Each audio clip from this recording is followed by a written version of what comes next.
bago ako mag-present, sabihin ko muna kung anong naging experience ko no, sa trabaho ko. Kasi nag-umpisa ako 1987 pa.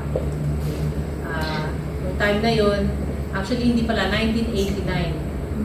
Noong time na yon, kakaalis pa lang ni Marcos, presidente ng si Coria. Noong time na yon, naging stockbroker ako at stockbroker sa international stockbroking firm. So, buhat noon hanggang 2018 nung mag-retiro ako, binibenta ko na ang Pilipinas. Pero nung nag-umpisa ako, talagang hirap na hirap ako ibenta ang Pilipinas kasi at the time, ang laki pa ng problema. Diba? So, kahit bago na yung presidente, yung problemang iniwan ng tatay ng presidente natin ngayon ay napakalaki. We went into an IMF program. Yung iba sa inyo, hindi pa pinapanganak nun siguro. Zero ang foreign reserves natin. Wala tayong dolyar nun. Kaya hindi tayo makapag-import. Yung mga mansanas at saka ubas nun, tinitingnan na lang namin sa litrato eh. Kasi hindi kami makabili. Walang imported items at that time. So, nagkaroon ng austerity measures. Talagang naghirap ang mga Pilipino. Maraming nawalan ng trabaho. At ang perang kinikita ng gobyerno napupunta lang sa pagbayad ng utang. Okay. Inutang nung tatay nga ni BBM, no? So anyway, it took 20 years. Okay? 20 years bago tayo makalabas sa IMF program. Ganun katagal. At ang talagang nagtaguyod nun, ang tumulong talaga para makalabas tayo doon ay ang mga OFWs. Kasi para makalabas tayo sa IMF program, kailangan mabayaran natin yung foreign debt. Eh kung walang dolyar, di ba, walang pabayad. So yung mga OFWs, dumami ng dumami yan, dumami yung ating foreign reserves. Kaya over time, nakapagbayad tayo ng utang sa labas ng mga banyagang bangko. So ngayon, itong papakita ko sa inyo mga slides, parang babalik na naman tayo sa gadol. Kaya, nung mag-retire ako, sabi ko, gusto ko na lang manahimik. Kaya lang dahil nga hindi lumalabas yung katotohanan, nung marinig ko si Sara na nagsabi na yung kanyang budget na 5 billion, naging 15 billion, pero yung 10 billion hindi hawak. Sabi ko, matindi pala ngayon ang corruption. So, nag-umpisa na ako ulit, tignan yung mga economic numbers. Kasi dati hindi ko pinapansin eh. From 2018 up to 2023, the start of 2023, hindi ko pa masyadong alam ang mga nangyayari. Pero nung tinignan ko na yung mga numero, doon na ako nakumbinse na kailangan na magsalita.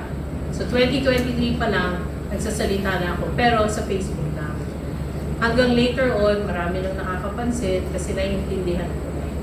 So if you don't mind, magpapakita muna ako ng mga slide. Ang maganda dito, pag naiintindihan nyo na kung ano yung sabihin ng mga numero, kaya nyo nang ipagtanggol yung mga gusto nyong sabihin. Okay? So can we please show the slides? So I'll talk about the state of the Philippine economy. Doon tayo sa first slide. Meron tayong GDP at saka GNI. Yung GDP, Gross Domestic Product, ang ibig sabihin niya, pag ikaw ekonomista, sinusukat mo yung performance sa isang ekonomiya sa isang taon. Kung magkano ang nagagastos ng lahat ng sektor ng ekonomiya. Yun yung sa isang side. Sa kabilang side, kung magkano yung napoproduce o kaya napoprovide na services ng isang ekonomiya. Okay? So sa lahat ng bansa, ganito ang pag-measure nila. Kaya nako-compare natin yung economy ng iba't ibang bansa. So, na-develop yan over time. So, dun sa expenditure side, yun yung ginagastos. No? So, ano ba yung mga sektor dyan? Yung households. Tayo mga ordinaryong tao, magkano bang ginagastos natin kada taon? Magkano binibili natin? Ganyan. Tapos yung investments, yun yung magkano yung pinapasok ng mga namumuhunan sa ekonomiya. Ikatlo, yung government spending, magkano ang ginagastos ng gobyerno kada taon para sa ekonomiya. At ang ikaapat, net exports, yun yung pag-aangkat or yung pag-export natin, no? Products and services yan, walang manpower. Okay? So, yan ang GDP mo. Pag sinuma total mo yung GDP, sinuma total mo yung lahat na apat na yan ang gross domestic product. Ngayon, meron nakalagay dyan na net factor income, di ba? Yung net factor income, yan yung kinikita ng mga Pilipino na nagtatrabaho sa labas, minus dun sa mga banyaga nagtatrabaho dito. Kaya net, may plus minus. Pero mostly yung figure na yan, OFW remittances yan. So kung makikita ninyo, last year, ang household spending, umakyat pa ng over 4%, di ba? Tapos yung investments, bumagsak na by 2%. Okay? Ang government spending, medyo mangat ng konti pero hindi nakataasan. Tapos sa exports minus imports, lagi tayo negative kasi net importer tayo. Mas marami tayong ini-import kesa sa ini-export na products. Okay? Diyan tayo mahina talaga sa pag-export ng mga produkto. Malakas tayo mag-export ng service which is manpower. Pero wala yan sa GDP. Nandun yan sa gross national income. Na hindi nila na dadagdag sa GDP. Pero lumalabas yung effect niyan sa household spending. Okay. Kasi yung mga OFWs na nagpapadala ng pera sa mga pamilya nila, doon pumupunta sa household spending. Kaya kung makikita nyo, ang pinakamataas na growth, household spending. At yun lamang ang nagpapataas sa GDP, sa ekonomiya, yun lang. Kung titignan nyo, mahina talaga yung investments, government spending, at lalo na yung trade. So, kung tatanungin nyo kung ano yung nagtataguyod sa ekonomiya, OFWs.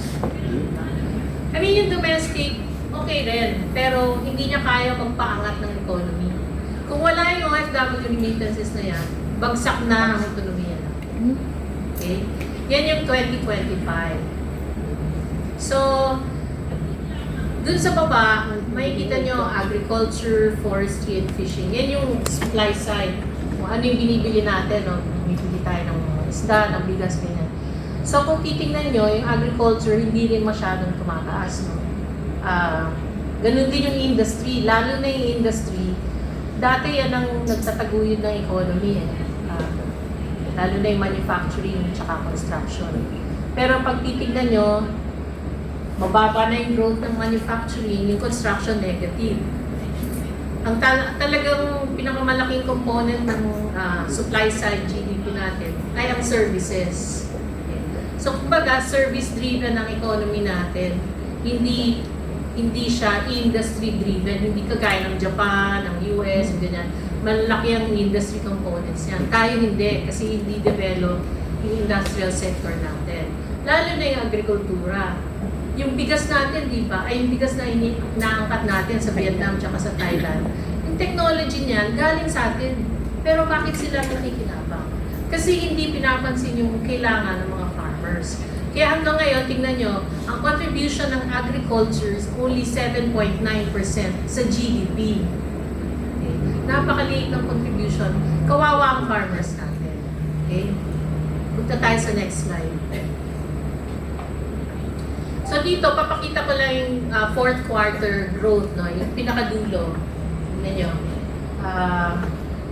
Tingnan nyo yung construction, minus 41%.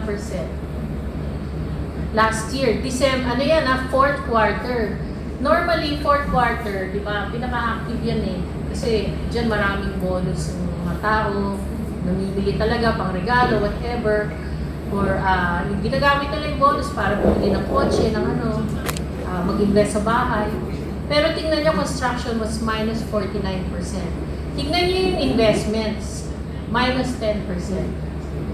So, ibig sabihin, yung mga investors, mahina ang kumpiyansa nila sa Pilipinas kasi ayaw nila mag-invest. Kaya yung full year growth natin in 2025 was minus 2. Kumbaga, kung umakyat man nung first and second quarters, nabawi na yun. Bumagsak talaga. Pero tingnan nyo yung previous years, yung naka-gray, yun yung lockdown eh. Kahit lockdown nun, yung economy natin, tumaas pa rin ng 5.7 at saka 7.6. So kasi, nung time na yun, marami pa nag-i-invest. Kaya tingnan nyo yung growth nun. Yung investments was 20% and 13%. So double digit pa. Pero nung ano na, nung kinalaunan, mag-umpisang 2023, bumaba na ng bumaba yung numero. Sino ba yung presidente ng 2023? So, makikita nyo talaga yung demarcation, yung linya ng mga numbers, talagang buwan ng 2023, bumagsak talaga lahat ng mga numero. So, next slide. Yan, mas kita dito. Kita niyo yung from 2023, talagang yung ano niya, yung growth rate, pabagsak na talaga. So, syempre, nung lockdown, bumagsak talaga yung economy. Wala na yung magagawa, walang ano nun eh. Kumbaga, frozen yung economy nun. So, okay lang yan. Pero nakita nyo, nakabangon din kagad, di ba? Nag 7.6% pa tayo ng 2022. Pero, sayang yung momentum, di ba? Kasi may momentum na, biglang nag 5.8 noong 2022. So, doon ka magtataka na, bakit biglang bumagsak? Or, bakit biglang nag-slow down yung growth? Kasi, ang potential ng Philippines, kaya natin. Kaya nag-retire na ako 2018 eh. Sabi ko, okay lang Pilipinas. Hindi ko na kailangan ibenta. So, sabi ko, sige, pwede na ako mag-retire. Tapos yan, ganyan na nakikita ko, nakakalungkot. Kasi kung ano yung pinaghirapan ko na benta ang Pilipinas sa mga banyaga para makapag-invest sila dito, nang hina.